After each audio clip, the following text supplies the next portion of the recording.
Hinarang ng Bureau of Animal Industry sa naiyang halos 400 manok, panabong na inangkat mula sa Amerika. Gate naman ng mga nag-import legal at kumpletong kanilang mga papeles. Live mula sa naiya, laging una ka sa balita ni Nico Wahe. Exclusive! Nico, good morning.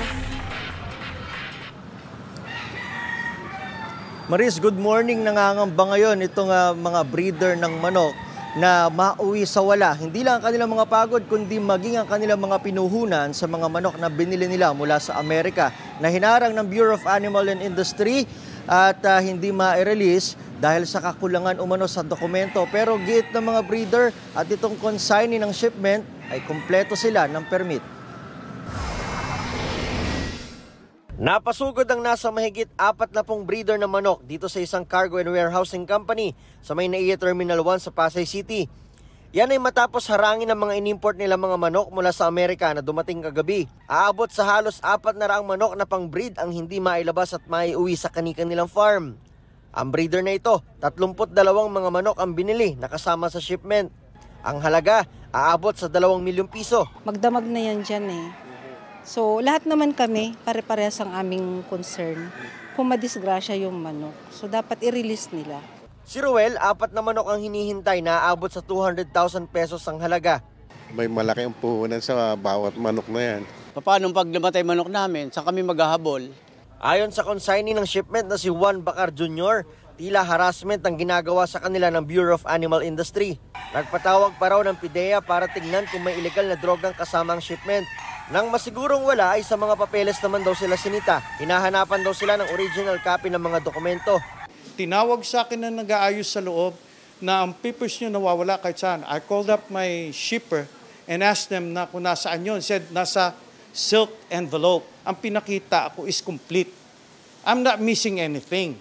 Ayaw raw tanggapin ng kopya ni Bacar ng mga dokumento na kumpleto naman daw mula sa Import-Export Clearance, Veterinary Health Certificate, Blood Test Result at Certificate of Quarantine. Yan din ang same na sinasabit ko. 5 days prior lumipad ang manok. Meron na silang document niya. Bakit sasabihin nila ngayon, kulang ako sa document? Hinahanapan daw siya ng address at contact number ng mga sender ng manok na hindi naman daw hinanap sa 3 taon nilang pag-i-import. 3 linggo pa lang din ang nakararaan mula nung huli niyang shipment.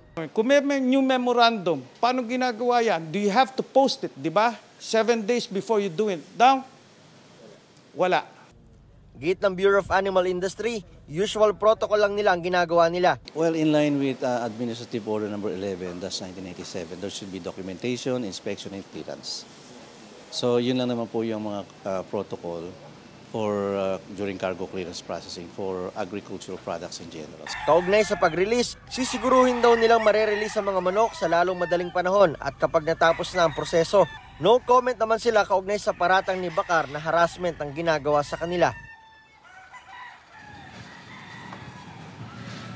Maris, ngayon eto't nilipat itong mga manok dito sa may silong o dun sa hindi naiinitan, dito pa rin sa loob ng compound ng Cargo and Warehousing Company. Kanina kasi o kagabi ay nandun ito sa may open area na posibleng mainitan kapag inumaga na pinangangambahan itong mga breeder na kapag nainitan itong mga manok ay isa-isa itong mamatay. At ayon naman dito sa consignee ng shipment na si Juan Bacar Jr., ay nagkaroon sila ng written agreement o ng kasunduan na pirmado ito ng parehong kampo na babayaran ng Bureau of Animal Industry sakali mang mamatay isa-isa itong mga manok. Live mula rito sa Pasay City, ako si Nico Wahe para sa GMA Integrated News.